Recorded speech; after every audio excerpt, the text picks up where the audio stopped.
คนนี่มาเบิกทำเลยพาหินทุกคนนี่อยู่ในอะไรจะแม่นนูวายเนาะทุกคนเนาะรุ่นนำกันมือจะมาใส่เนาะทุกคนประมาณนี้แล้วทุกคนนี่วิธีกอง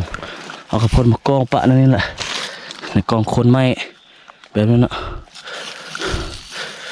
ลายสมควรเลยเขาเจ้าใส่เนี่ยเอาโอ้ยให้มันได้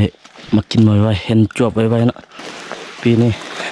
ทำกัน3 คนเลยปีนี้นะปีแล้วนี่มา2ไอ้ปีเนี่ยปนหันเลยถึกนวายเลยปีกายมาเกลืองเงื่องท่านนะตัวบักใหญ่ว่าปีนี้สิครับคือเก่าบ่ทำเล่มันเนาะนี่นะพาดผมไปแล้วฝนตกเลยฝนตกทางมืดทางลื่นแน่นอนทุกคนจะขึ้นไปนี่โอ้สิรอดบ่เมื่อยได้เนาะแต่ว่าต้องช่วยกันยุ่งแหละเนาะพันทองเนาะตัวไฟตัวมันแหละโ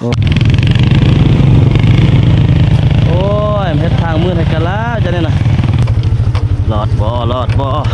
หยุดนั่นนะเฮ็ดกันแล้วอีกแล้วทุกคน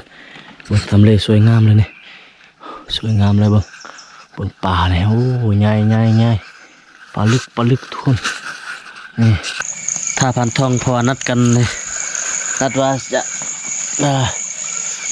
าสิมายามกับดักแล้วก็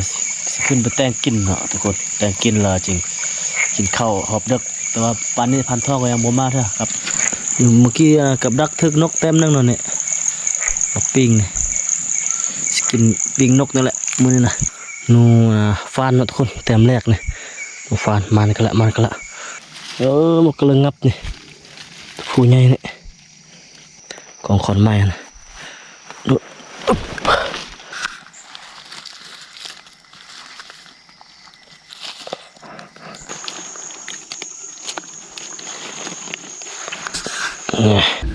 ตายแล้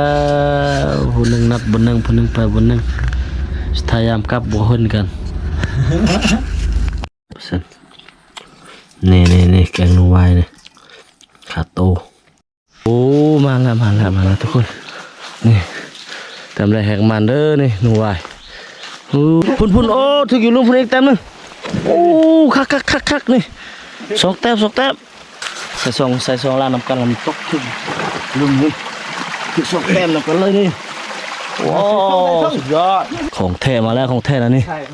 โอ้นี่พันทองใส่ฮะเนาะมาละนูไว้โอ้สุดยอดนี่โอ้โหคนกระเลงงับนี่โอ้โหนูไว้นูไว้กำลังมาควรนูไว้2 คนก็มาฮอดก่อนละคนนูไว้มาเดินแซ่บเด้อมาเดินนะเรื่องป่านักสอบอยู่หากินเลยมาเด้อนี่อบนูไว้นี่โอ้หลับหอกเลยนี่นะแซ่บยังไงชุดลองหลับหอกก่อนเป็นน้ำพยากุเกียวหลับหอกตายค่ะทำฟันน้องใส่เป็นคู่ใส่ลูกปังแม่งแบบแล้วก็ซื่อมันเลยแกเมื่อยนั่งกันแล้วนะ